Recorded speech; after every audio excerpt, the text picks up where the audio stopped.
Hello दोस्तों, नमस्कार। Santoshi IAS में आप सभी का स्वागत है। चलते हैं, आज हमारा यहाँ हिस्ट्री का चैप्टर है। डेली हमारा सीरियल वाइज से चल रहा है। घटना चक्र पूर्वावलोकन का जो थ्योरी पार्ट दिया रहता है और जो आपका क्वेश्चन दिया रहता है, सभी पीसीएस या आईएएस में आए रहते हैं, उसका शार्ट नोट्स होता है। शार्ट नोट्स क्या कह सकते हैं, सब कुछ यहाँ पर इंक्लूड किया रहता है, चाहे वो बॉक्स में हो या थ्योरी पार्ट में हो। वो आपको डायग्राम के फॉर्म में इस तरह से क्रिएट करके दिया जाता है ताकि इसको आप अच्छे तरीके से कम समय में, ठीक है, एक ही 2-3 पेज का होता है। इसमें जितना भी क्वेश्चन हो, चाहे 140 क्वेश्चन हो, चाहे 135 क्वेश्चन हो, कन्वर्ट कर दिया जाता है, ठीक है, ताकि आप किसी भी समय इसको कम समय में रिवीजन कर सकें। इसको आप नीचे डिस्क्रिप्शन बॉक्स में टेलीग्राम का लिंक दिया गया है। पीडीएफ फ्री आप कॉस्ट डाउनलोड कर सकते हैं। जब एंशिएंट हिस्ट्री कंप्लीट हो जाएगी या जब आपकी ज्योग्राफी कंप्लीट हो जाएगी, इंडियन ज्योग्राफी, तो हम जितना भी पीडीएफ होगा इस पीडीएफ को कंपाइल करके टेलीग्राम चैनल पर डाल देंगे, ठीक है। और वैसे डेली मिलता रहेगा, आप भी कंपाइल कर सकते हैं या किसी फोल्डर में, मोबाइल के फोल्डर में इस सभी पीडीएफ को रख सकते हैं, ठीक है। अब यहाँ पर जो हिस्ट्री है, यहाँ पर ज़्यादा इंडिया का मैप बना नहीं सकते डायग्राम, लेकिन हम जो ज्योग्राफी देखेंगे हमारा, वहाँ पर तो एकदम मतलब मैप, हर एक क्वेश्चन पर भी मैप ला देता हूँ। लेकिन यहाँ भी हमें जहाँ जहाँ इम्पोर्टेंट लगता है कि हाँ यहाँ पर दिखाना चाहिए, वहाँ पर हम दिखा देते हैं, ठीक है। तो चलते हैं। अब देखिए, ये देखिए, इस सब को अच्छे से हम बनाएं ताकि आपको पता होना चाहिए कि जैसे चैत्य क्या होता है, चैत्य पूजा स्थल को बोला जाता है, बिहार निवास स्थल, ठीक है, इसी तरह हम बनाए हैं। तो देखिए, आज आपका मोटिवेशन है, जैसे मतलब आप सब पढ़ाई करते होंगे लेकिन लाइफ में हमेशा एक ही दिमाग में चीज़ें रखिएगा, क्योंकि कुछ करना है, अपने लिए नहीं करना है, तो अपने माता पिता के लिए करना है, ठीक है। लाइफ में इस मतलब जो ये आपको फोर व्हीलर दिख रहा है, ये मतलब एक वैसा ही फोर व्हीलर मत समझिएगा। जब इसमें आप बैठेंगे या रोड पे देखते होंगे जाती होगी, उतना फीलिंग तो नहीं आती होगी, लेकिन एक बार जब बैठेंगे इस पे और फिर फीलिंग देखेंगे, वो कहीं भी मतलब किसी भी पोर्ट से अच्छी होती है, ठीक है। तो बस हमेशा इसी के लिए लड़िए, हमेशा इसी के बारे में सोचिए।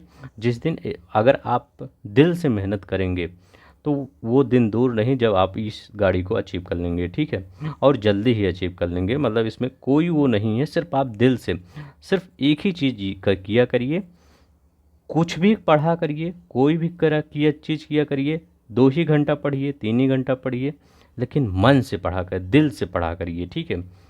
अगर दिल से पढ़ते हैं तो वो ऊपर वाला भी आपकी बात सुन लेता है, ठीक है। तो चलते हैं, शुरू करते हैं अपना ये क्वेश्चन आंसर। तो देखते हैं, तो बौद्ध धर्म के बारे में देखते हैं। वास्तविक संस्थापक महात्मा बुद्ध थे, ठीक है, वास्तविक संस्थापक महात्मा बुद्ध ही थे। इनका जन्म कब हुआ था, तो महात्मा बुद्ध का जन्म 563 ईसा पूर्व में हुआ था। ये सभी फैक्ट हैं, यहाँ पर कुछ ऐसा नहीं है कि इसमें आपको समझाया जा सकता है। जन्म स्थल कहाँ हुआ था, लुम्बिनी कपिल वस्तु में हुआ था। पिता का नाम शुद्धोधन था, शाक्य के राजा थे, याद रखेंगे, शाक्य के राजा थे, ये पूछ लिया जाता है कि शाक्य कुल के राजा थे। माता कोलिय गणराज की, देखिए इनके बारे में कोलिय पूछा जाता है। माता माया देवी थी कोलिय। बचपन का नाम सिद्धार्थ था। पालन पोषण प्रजापति गौतमी ने किया था। विवाह 16 वर्ष की अवस्था में कोलिय गणराज की राजकुमारी से हुआ था। देखिए, कोलिय गणराज की राजकुमारी यशोधरा से हुआ था, ठीक है, यशोधरा से, ठीक है, याद रखेंगे। पुत्र को क्या नाम था, राहुल था। गृह त्याग की घटना महाभिनिष्क्रमण काल का रहा है उनका। अब मैं कहूँ सारथी कौन था, सारथी मतलब क्या, जो घोड़ा हाँकता है वही, तो उसका नाम चन्ना था। और गृह त्याग की घटना ये बहुत बार पूछा जाता है, महाभिनिष्क्रमण। घोड़ा क्या था, कंथक था। ध्यान गुरु, प्रथम ये गुरु कौन थे, अलार कलाम, तो प्रथम गुरु अलार कलाम थे। ज्ञान प्राप्त स्थल बोध गया में निरंजना नदी, इसी को फाल्गु नदी भी वर्तमान समय में कहा जाता है। 35 वर्ष की आयु में बैसाख पूर्णिमा, याद रखेंगे, बैसाख पूर्णिमा के दिन बोध गया में, मतलब बोध मतलब क्या, किसी को बोध हो गया तो भगवान बुद्ध को बोध हो गया, ज्ञान प्राप्ति हो गई। वट पीपल वृक्ष, इसी वृक्ष के नीचे, ठीक है, पीपल वृक्ष। प्रथम उपदेश ऋषिपत्नम सारनाथ में दिया था। धर्म चक्र परिवर्तन वो कहलाया। ठीक है। कभी कभी पेपर में ऋषिपत्तनम दे दिया जाता है, कभी कभी सारनाथ दे दिया जाता है, दोनों एक ही स्थान है। ठीक है। प्रथम उपदेश ऋषिपत्तनम सारनाथ में। शिष्य कौन थे? आनंद और उपालि थे। धर्म प्रचार का स्थल कौन था? शाक्य, काशी, मगध, मल्ल, वज्जी, कौशल राज। ठीक है। ये जीवन का अंत ये कहाँ हुआ था? बैसाख पूर्णिमा के दिन ही हुआ था। 80 वर्ष की 483 ईसा पूर्व में कुशीनगर कसिया गांव में हुआ था। ठीक है, ये याद रखेंगे। ठीक है, इसको क्या बोला गया? महापरिनिर्वाण बोला गया। ठीक है, जो इनका मतलब मृत्यु हुआ ये महापरिनिर्वाण बोला गया, और गृह त्याग की घटना महाभिनिष्क्रमण बोला गया, और धर्म चक्र परिवर्तन प्रथम उपदेश बोला गया। यही तीनों ज़्यादा पूछता है। अब देखिए, गृह त्याग के उपरांत सिद्धार्थ ने अनोम नदी के तट पर अपने सिर को मुड़वाकर भिक्षुओं को कसाया वस्त्र धारण किया। तो भिक्षुओं का जो पीला वस्त्र नहीं होता, कसाया वस्त्र, वही धारण कर लिया। ठीक है, और किस नदी के? सिद्धार्थ ने अनोमा नदी के किनारे, याद रखिएगा, गृह त्याग के ऊपर अनोमा नदी के किनारे अपना सिर मुड़वा लिए थे, मतलब उस पर बाल हटा दिए गए थे। ठीक है, हटा लिए थे उन्होंने। ये देखिए, ये मैप इसलिए लाया हूँ, आपको पता होना चाहिए। लुम्बिनी है, ये नेपाल में श्रावस्ती, कुशीनारा, ठीक है, जहाँ पर बुद्ध की मृत्यु हुई थी, महापरिनिर्वाण, सारनाथ जहाँ पे प्रथम उपदेश दिए थे, बोध गया, ये देखिए बोध गया बिहार में पड़ता है। बोध गया में क्या हुआ था? ये इनको ज्ञान प्राप्त हुई थी। ठीक है, तो ये याद रखेंगे। क्वेश्चन एक बार कहाँ पे आया था? आईएएस में आया था। मैं यहाँ पर क्वेश्चन आपको बता रहा हूँ। वहाँ पर 4 ऑप्शन दिए थे। सारनाथ दिया था, कुशीनगर दिया था, ठीक है, कुशीनारा जिसको बोलते हैं, या मल्ल, ये, और बोध गया दिया था। तो इस और एक सांची दिया था। तो उसमें ये बात पूछा गया था कि कौन सा ऐसा स्थल है जो बुद्ध से प्रत्यक्ष रूप से रिलेटेड नहीं है, तो वो कौन सा स्थल है। ठीक है, तो वो कौन सा स्थल आप बताएंगे? तो वो सांची वाला नहीं है, क्योंकि बुद्ध यहाँ पर नहीं गए। बुद्ध से रिलेटेड कुछ चीज़ें यहाँ से बनाई गई। ठीक है, लेकिन बुद्ध यहाँ पर विजिट नहीं किए। ठीक है, सांची में। ठीक है, तो ये सांची मतलब नहीं होगा, सारनाथ होगा, बोध गया होगा, क्योंकि बोध गया में ज्ञान प्राप्त हुआ। ये आईएएस का क्वेश्चन मैं बता रहा हूँ अभी, सारनाथ और कुशीनारा। ठीक है, तो ये याद रखेंगे, ये क्वेश्चन आ चुका है आपके पेपर में। तो चलते हैं नेक्स्ट, देखते हैं इधर। ठीक है, अब देखिए, बुद्ध के जीवन की घटनाएं और उनके प्रतीक क्या क्या हैं। ठीक है, जैसे गर्भ के लिए प्रतीक हाथी का किया गया था। ठीक है, गर्भ के लिए किसका प्रतीक किया गया था? हाथी का प्रतीक किया गया था। जन्म के लिए तो कमल का प्रयोग। कैसे याद करेंगे? कुछ याद भी करने का ट्रिक देख लीजिए। जैसे जन्म जब किसी का होता है तो कहते हैं बच्चा, जैसे किसी बच्चे या बच्ची का जन्म हुआ है तो लोग कहते हैं गुलाब जैसा या कमल जैसा खिला है। ठीक है, तो वो कमल याद कर लीजिए। ठीक है, अब देखिए, यौवन सांड जैसा। ठीक है, गृह त्याग की घोड़े जैसा। ठीक है, गृह त्याग घोड़े जैसा, जिसको बना महाविनिष्क्रमण काल कहा गया। ज्ञान प्राप्ति बोधि वृक्ष पीपल के। समृद्ध शेर। ठीक है, समृद्ध शेर। ठीक है, अब देखिए, इसको भी ऐसे याद कर लीजिए समृद्ध के लिए। तो जो जैसे जिसका घर मतलब समृद्धशाली होता है वो अपने घर के आगे क्या रख के रहता है? शेर की 2 वो रहता है। ठीक है, अब जिसका समृद्धशाली रहेगा वही तो आगे शेर का वो लगाएगा मूर्ति। तो ये प्रथम प्रवचन, उसको धर्म चक्र परिवर्तन कहा गया था, तो चक्र उसका ले लीजिए। ठीक है, निर्वाण पद चिन्ह है। ठीक है, तो मतलब निर्वाण बौद्ध धर्म में सबसे अंतिम माना जाता है कि अगर निर्वाण की प्राप्त हो गई तो बुद्ध की प्राप्ति हो गई। बुद्ध मतलब ज्ञान की प्राप्ति हो गई। तो निर्वाण पद तो मतलब चलता जाएगा तभी तो उसको बुद्ध की पर निर्वाण प्राप्त होगी। मृत्यु स्तूप। ठीक है, मृत्यु का, क्योंकि वहाँ पर स्तूप ही बने थे, चाहे सांची का स्तूप देखिए हर जगह बुद्ध से रिलेटेड रखा जाता है सामान वहाँ पर हर जगह। ठीक है, तो इसलिए स्तूप बनाया गया है।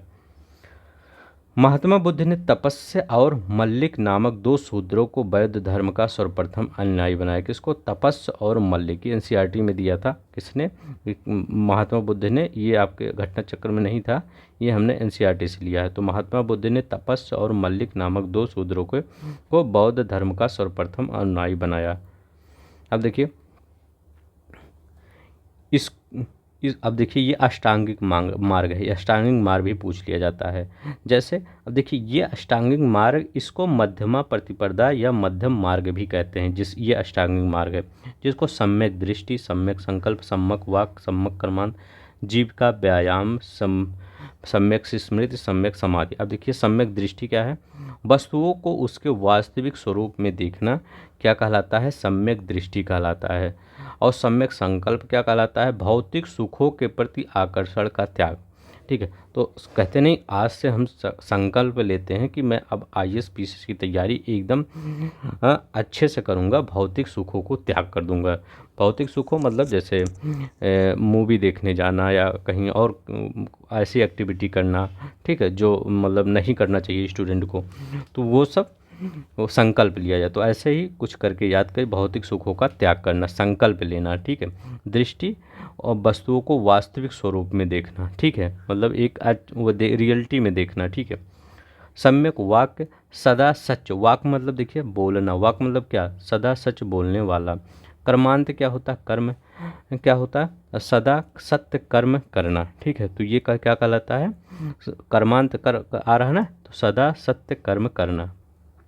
अब यहाँ पर सदा क्या है, जीविका, तो जीविका सदाचार पूर्वक जीवित अर्जित करना। व्यायाम क्या होता है, जैसे योग वाला नहीं करते, नैतिक, मानसिक, आध्यात्मिक उन्नति के लिए सतत प्रयास करना। स्मृति क्या है, मिथ्या धारणाओं को परित्याग कर वास्तविक धारणाओं का स्मरण करना। समाधि, मन की एकाग्रता। अब देखिए यहाँ पर प्रथम बौद्ध संगीत 483 ईसा पूर्व में राजगृह में, ठीक है, हुई थी। पर कौन था अध्यक्ष, महाकश्यप, और राजा कौन था, अजात शत्रु। तो ये यहाँ पर राजा है और यहाँ पर अध्यक्ष है। ठीक है, ये अध्यक्ष है और ये कहाँ पर हुआ था, स्थान है। ठीक है, तो अगर पूछे पहला कहाँ पर हुआ था, राजगृह में हुआ था। कौन करवाया था, महाकश्यप, अजात शत्रु। तो कैसे याद करेंगे, देखिए राजा कौन था, अजात शत्रु था, तो छोटा आ पहले आ रहा तो अजात। अब कहेंगे अशोक के, तो अशोक को सबको याद रहता है, अशोक ने तृतीय बौद्ध संगीत में भाग लिया था, तो इनका तो पहले तीसरा याद ही रहता। तो अजात शत्रु पहले याद कर लीजिए। महा दूसरा क्या है, 383 ईसा पूर्व में वैशाली में हुआ था साब कमेर। ठीक है, सबा कमेर ये काला अशोक राजा थे। ठीक है, ये अध्यक्ष सब कमेर थे। 250 ईसा पूर्व में पाटलिपुत्र में हुआ था मोगली पुत्र तिस थे अशोक।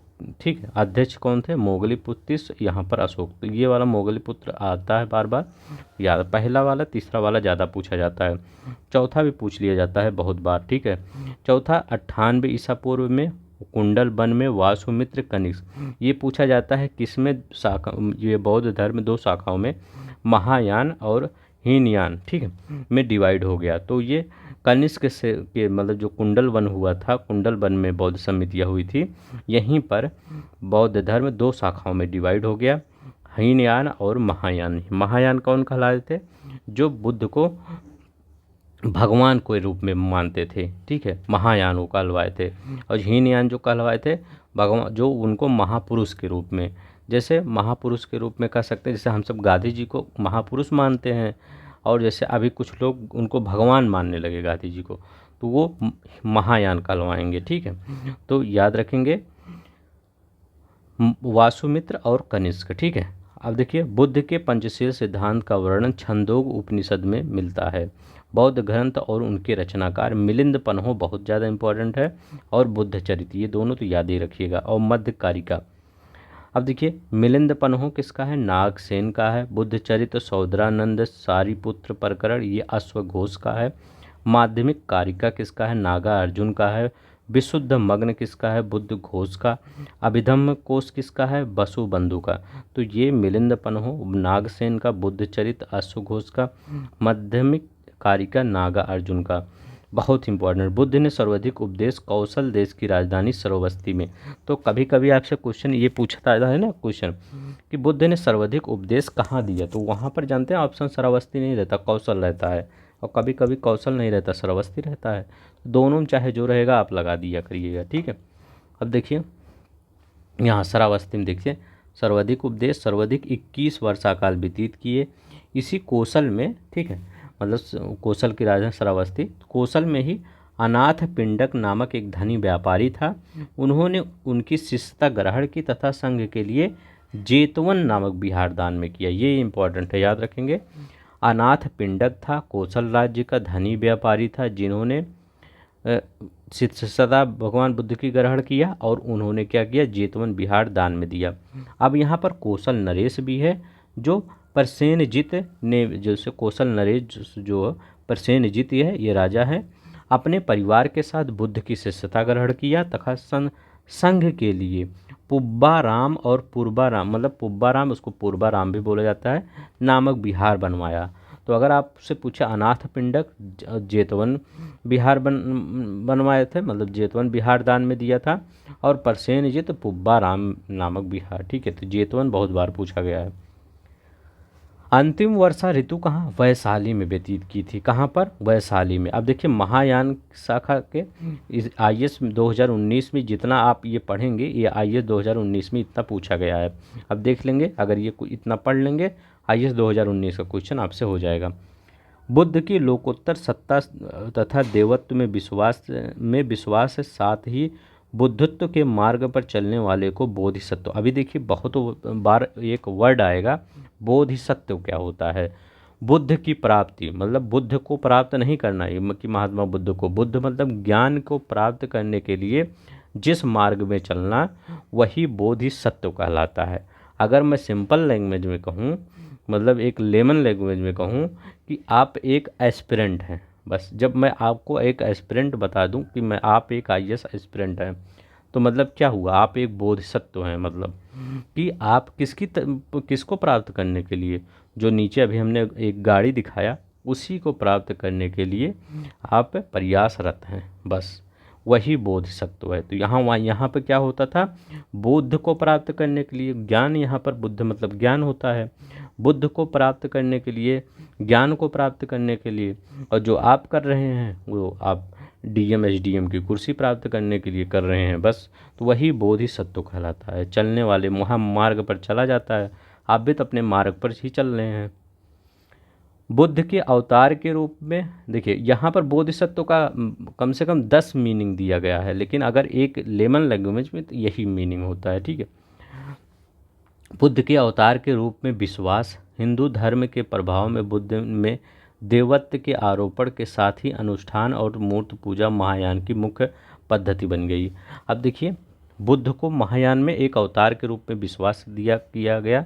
ठीक है, ये बोधिसत्व महायान में ही माना जाता था। ठीक है, थे वो हीनयान में वो अलग माना जाता था। वो हीनयान में क्या माना जाता है उसको बताता हूँ, कि आप बताएंगे, चलिए मैं ही बताता हूँ इसको। हीनयान, देखिए महायान में बोधिसत्व नाम दिया जाता था, एक आदर्श वाक्य।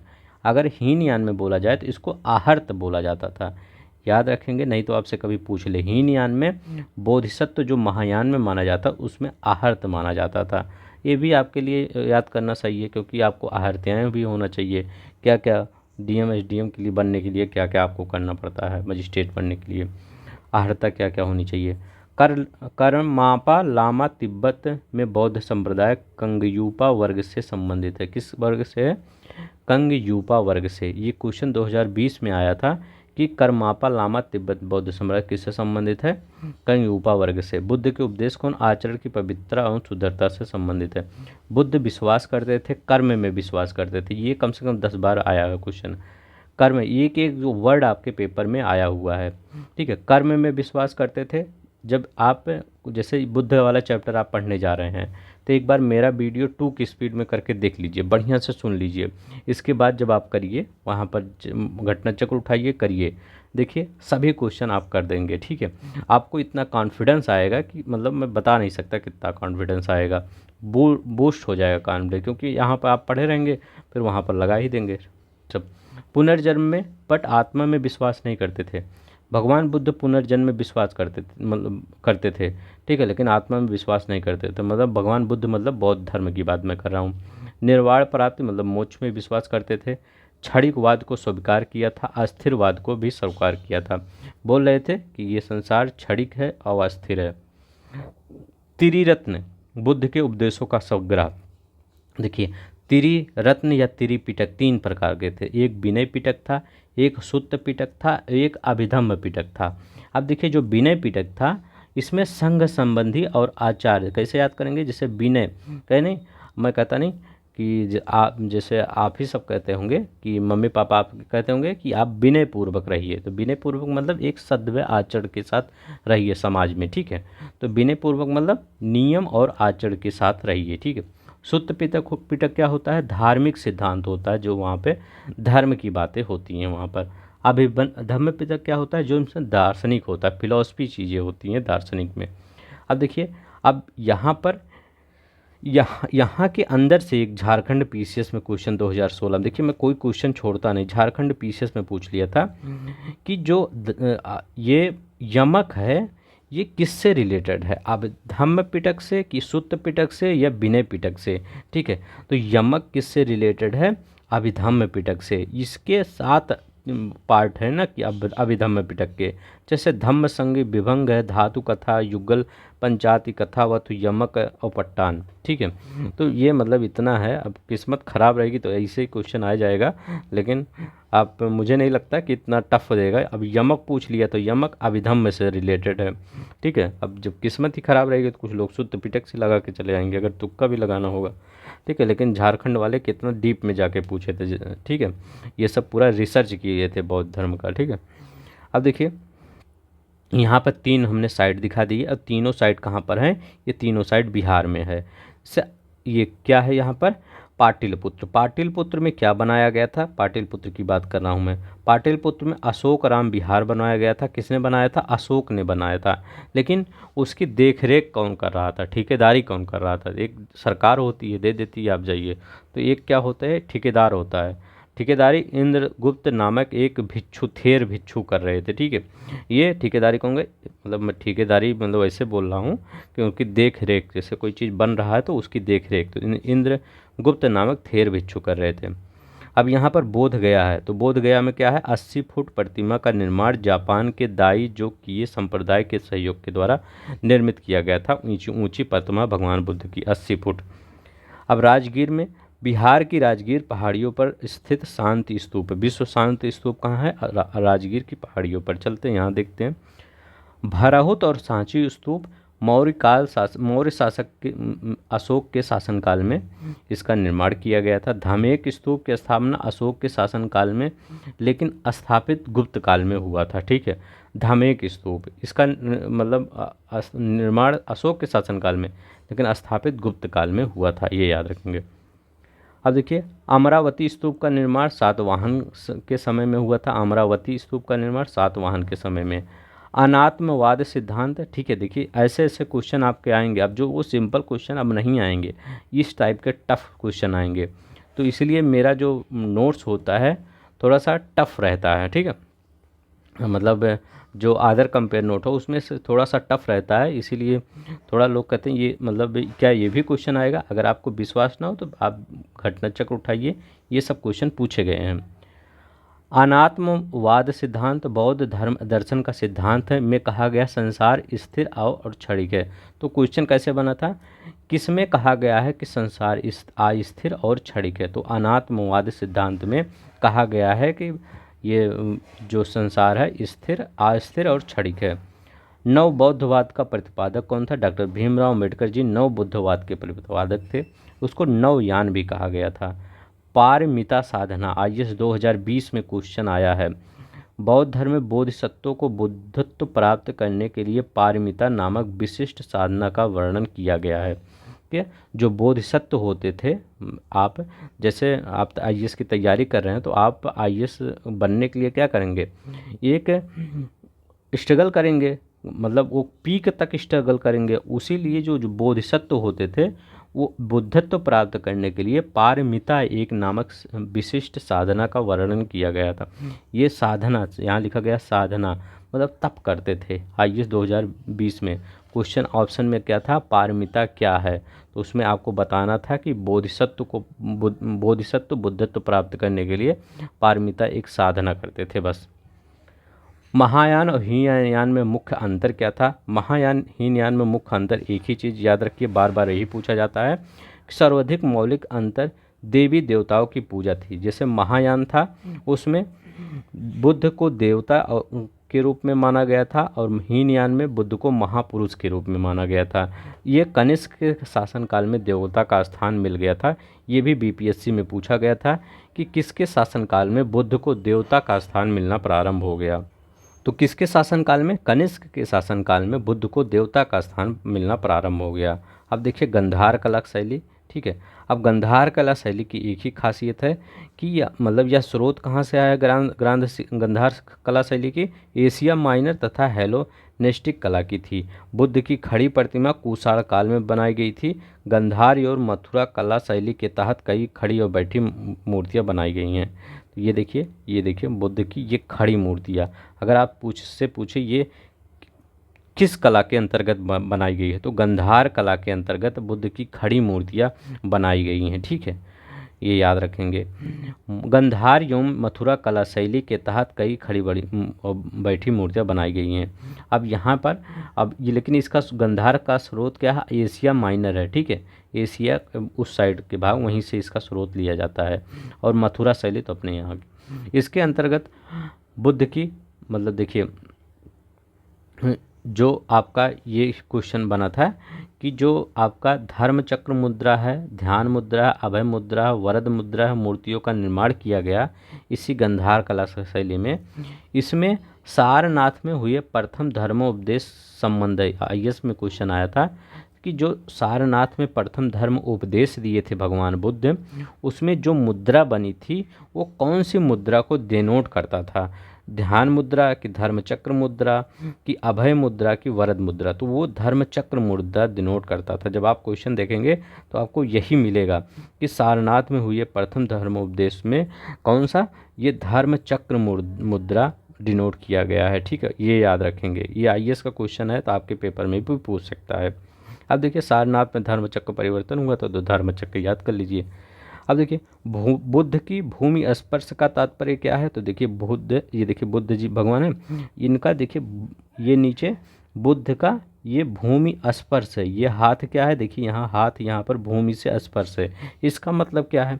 अपने तप की शुचिता एवं निरंतरता को बनाए रखना। आईएएस में क्वेश्चन आया है। ये इसीलिए करते थे कि इसका मतलब होता था कि वो अपने तप की शुचिता बनाए रखने हैं, मतलब किसी भी प्रकार के अगर उनको प्रलोभन भी दिया जाता है तो वो उसको नहीं मानते, वो अपने तप में ही विलीन है, ठीक है। यही इसकी भूमि स्पर्श का मतलब ही होता है। यह गुप्त काल से संबंधित है भूमि स्पर्श की मुद्रा। तो ये याद देखिए भूमि स्पर्श मुद्रा, ये देखिए पूरा तो भूमि है लेकिन ये इनका जो हाथ है ये मेन माना जाता है, ठीक है, यही हाथ है, ठीक है। इसका मतलब ये अपना हाथ, जो हाथ इनका बुद्ध की, ये इसी के लिए माना जाता है कि अपने ये लीन है पूरी तरह से, ठीक है, बस इतना याद रखेंगे। महायान बौद्ध धर्म में बोधिसत्व अवलोकितेश्वर, एक बोधिसत्व थे अवलोकितेश्वर, ठीक है, को पद्मपाणि के नाम से जाना जाए। जैसे एक एस्पिरेंट कोई है अवलोकितेश्वर, ठीक है, इनको पद्मपाणि के नाम से अवलोकितेश्वर। नारायण और पद्मपाणि विष्णु का भी एक नाम है। परंपरागत नियम में आस्था रखने वाले को स्थीवर या थेरवादी कहा जाता है। यह हीनयान शाखा से संबंधित। अगर थेरवादी अगर पूछे कि थेरवादी किसका है तो ये हीनयान का है। स्थीवर किसका है तो हीनयान का है। भावी बुद्ध क्या कहलाए? मैत्रेय कहलाए। बोधिसत्व महायान संप्रदाय का आदर्श और केंद्रीय संकल्पना है, ठीक है, मतलब ये जैसे आहर्त किसका है? आहर्त हीनयान का है। महायान का आदर्श क्या है? ये बोधिसत्व है। बौद्ध धर्म में बोधिसत्व सत्य के लिए प्रबुद्ध को कहते हैं। बुद्ध ही बनना बोधिसत्व के जीवन की प्रकाष्ठा है। जैसे आपका ही जीवन का लक्ष्य क्या है? आपके जीवन का लक्ष्य है सिर्फ अधिकारी बनना, ठीक है, एक डीएम एसडीएम बनना, उसी गाड़ी पर चलना, ठीक है, आपका एक जीवन का लक्ष्य है। वैसे सभी बुद्ध मतलब भिक्षुओं का लक्ष्य बोधिसत्व, जो बोधिसत्व होते हैं उनका लक्ष्य क्या होना है? बुद्ध बनना। बुद्ध बनना नहीं मतलब बुद्ध की तरह ज्ञान पर, बुद्ध मतलब ज्ञान प्राप्त करना, ठीक है, बुद्ध मतलब यहाँ ज्ञान समझा करिए, ज्ञान प्राप्त करना, मोक्ष प्राप्त, निर्वाण प्राप्त करना।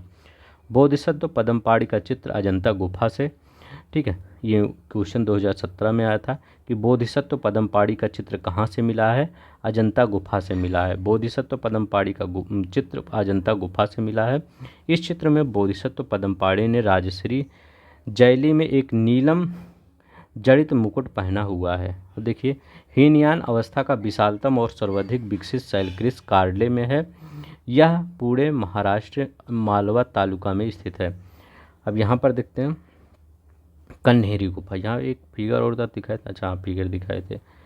यहाँ पर देखते हैं कन्हेरी गुफा। साल सेती द्वीप पर मुंबई शहर है। ठीक है, तो साल सेती द्वीप पर मुंबई शहर कन्हेरी गुफा, ये मतलब अगर पूछा जाए कन्हेरी गुफा कहाँ है, सेती द्वीप पर। ठीक है, ये संजय गांधी राष्ट्रीय परिसर में स्थित है। प्राचीन अभिलेख में कान्हा शैली कृष्णागिरी कान्हागिरी के नाम से उल्लिखित कन्हेरी बौद्धों का प्रमुख केंद्र था। ठीक है, तो कन्हेरी क्या था, बौद्धों का प्रमुख केंद्र था। ठीक है, अब देखिए, ये देखिए यही कन्हेरी है। ठीक है, मैं दिखा दे रहा हूँ कन्हेरी केव। ठीक है, ये कहाँ है, मुंबई में। ठीक है, ये है। अब ये देखिए कन्हेरी केव, ये देखिए पहले ये देखिए पूरा पहाड़ है, इसी को काट काट के अंदर बनाया गया है। लगभग 41 गुफा मिलेंगे यहाँ पर, भी मैं दिखाऊंगा। कन्हेरी में एक ही पहाड़ी में सर्वाधिक संख्या में गुफाओं का निर्माण हुआ है। इसका निर्माण पहली शताब्दी ईसा पूर्व में किया गया।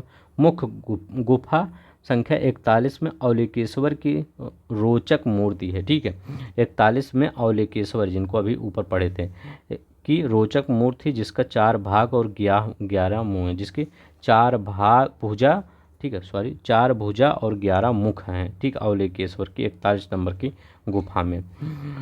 अब देखिए, विशुद्ध मग्न शुद्ध का मार्ग थेरवाद बौद्ध सिद्धांत पर रचित महायान ग्रंथ है। रचयिता बुद्धा घोष। ठीक है, तो ये भी क्वेश्चन पूछ लिया गया था। अब नागार्जुन के बारे में देख लेते हैं। नागार्जुन ये हैं नागार्जुन। ठीक, ये है नागार्जुन। तो नागार्जुन के बारे में देखते हैं। नागार्जुन कनिष्क के दरबार की एक महान विभूत थे। पुस्तक माध्यमिक कारिका, इसमें सापेक्षता का सिद्धांत प्रस्तुत किया गया। बहुत बार आया है क्वेश्चन कि सापेक्षता का सिद्धांत किसमें प्रस्तुत किया गया है, माध्यमिक कारिका। ठीक है, मध्यम कारिका नामक पुस्तक में। वो किसकी पुस्तक है, नागार्जुन की है। नागार्जुन किसके दरबार में थे, कनिष्क के दरबार में। प्रत्येक वस्तु किसी न किसी कारण से उत्पन्न हुई है, ये याद रखेंगे। नागार्जुन ने चीन की यात्रा कर वहाँ पर बौद्ध शिक्षा प्रदान की। तो ये पूछा गया था कि कौन पहली बार चीन की यात्रा किया था बौद्ध भिक्षु, तो ये नागार्जुन ने किया था। ठीक है, उन्होंने सर्वप्रथम शून्यता का सिद्धांत का प्रतिपादन किया था। अर्थात शून्यवाद मत के परिवर्तक कौन है, यही है, शून्यवाद मत के परिवर्तक यही है। नागार्जुन को ने प्रत्यय समुत्पाद को ही शून्यता कहा गया है। नागार्जुन ने प्रत्यय समुत्पाद को ही शून्यता कहा है। नागार्जुन माध्यमिक बौद्ध संप्रदाय के थे। ठीक है, तो नागार्जुन माध्यमिक बौद्ध संप्रदाय के थे और इनकी पुस्तक माध्यमिक कारिका थी। तो मध्यम नागार्जुन याद रखेंगे। अब देखिए, ये जो आर्य देव थे, इन्हीं के ये शिष्य थे, बौद्ध दार्शनिक नागार्जुन के शिष्य थे। ठीक है, तो ये आर्य देव ये भी बौद्ध दार्शनिक थे, किसकी तरह, नागार्जुन की तरह। दिगनाग बौद्ध विचारक थे। ये प्रमाण समुच्चय नामक ग्रंथ की रचना की। ये पूछा नहीं गया था, मैं सोचा एक बार लिख दूं, क्योंकि यहाँ पर आर्य देव से पूछा गया था क्वेश्चन। नाथ मुनि वैष्णव विद्वान थे। इन्हें श्री वैष्णव संप्रदाय का पहला आचार्य माना जाता है। शिक्षा का केंद्र कहाँ कहाँ था, नालंदा था। यह कहाँ है, बिहार के पटना के दक्षिण में लगभग 40 मीटर दूरी पर है। आधुनिक बड़गांव में के समीप स्थित है।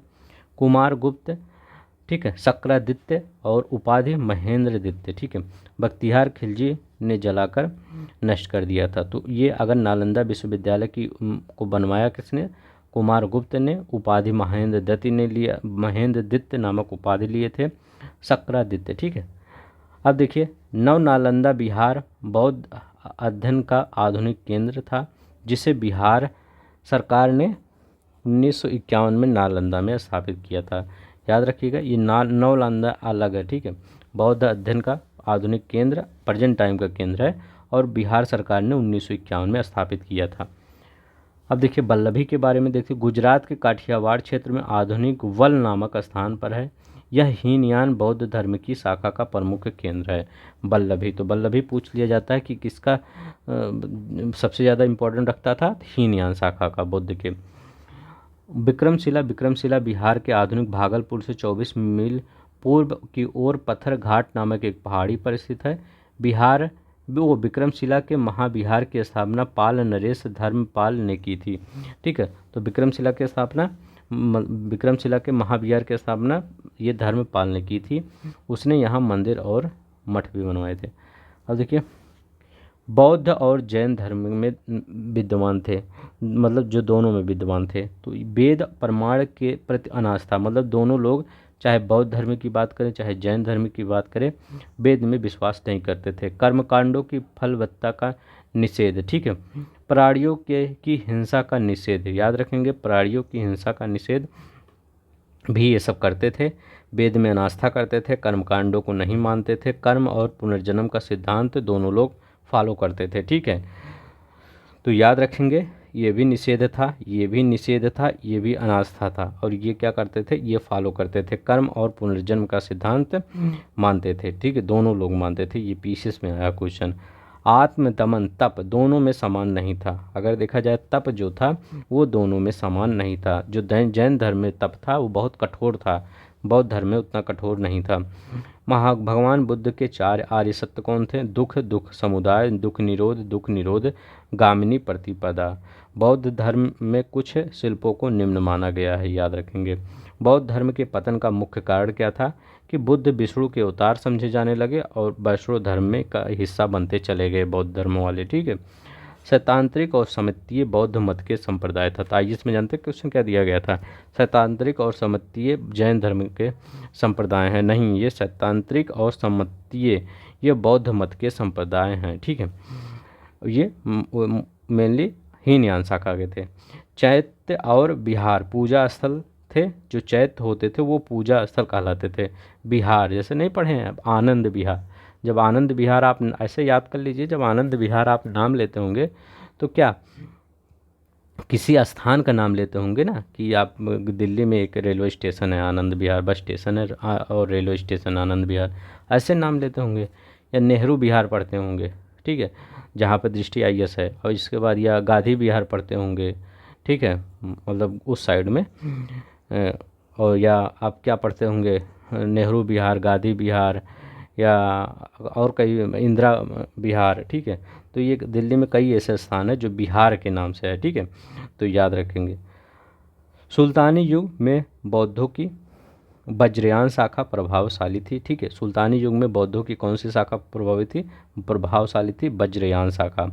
इसके सिद्धांत मंजू श्री मूलक तथा गृह समाज नामक ग्रंथों में मिलता है, गृह समाज नामक ग्रंथों में, ठीक है। आंध्र प्रदेश में ये एक क्वेश्चन आ गया था। गुट्टुपल्ली में चट्टानों को काटकर प्रारंभिक चैत्यगृह एवं विहारों का निर्माण किया गया था, ठीक है। ये वर्तमान में, याद रखिएगा, वर्तमान में यह एलोरू जिले का भाग है, ठीक है। तो ये पश्चिमी गोदावरी में भी एक साइट था, ठीक है। यहाँ चैत्यगृह और विहारों का निर्माण किया गया था गुंटुपल्ली में, पश्चिमी गोदावरी, ठीक है। तो आप कुछ भी करिए, सिर्फ इसी को आपने दिमाग में रखे रहिए, ठीक है। तो आज के लिए बस इतना ही। हाँ, आप कमेंट कर दिया करिए कि हमने कैसे पढ़ाया, अच्छा पढ़ाया, ख़राब पढ़ाया, कैसा लगा आपको, ठीक है, कैसी आपकी मतलब कुछ चीज़ें क्या और चाहिए, ठीक है। तो कुछ भी आप कमेंट करके अपनी क्वेरी बता सकते हैं, क्योंकि मैं सभी का कमेंट पढ़ता हूँ, ठीक है। कोई भी हो, सभी का कमेंट मैं लेता हूँ और उसी समय मैं रिप्लाई देने की कोशिश करता हूँ, ठीक है। हमारा नोटिफिकेशन हमेशा ऑन ही रहता है, इसीलिए क्योंकि मैं ऑनलाइन आ नहीं पाता, इसीलिए मैं सोचता हूँ सभी का कमेंट का रिप्लाई दे दूँ, ठीक है। तो आज के लिए बस इतना ही। नमस्कार, धन्यवाद, जय हिंद, जय भारत।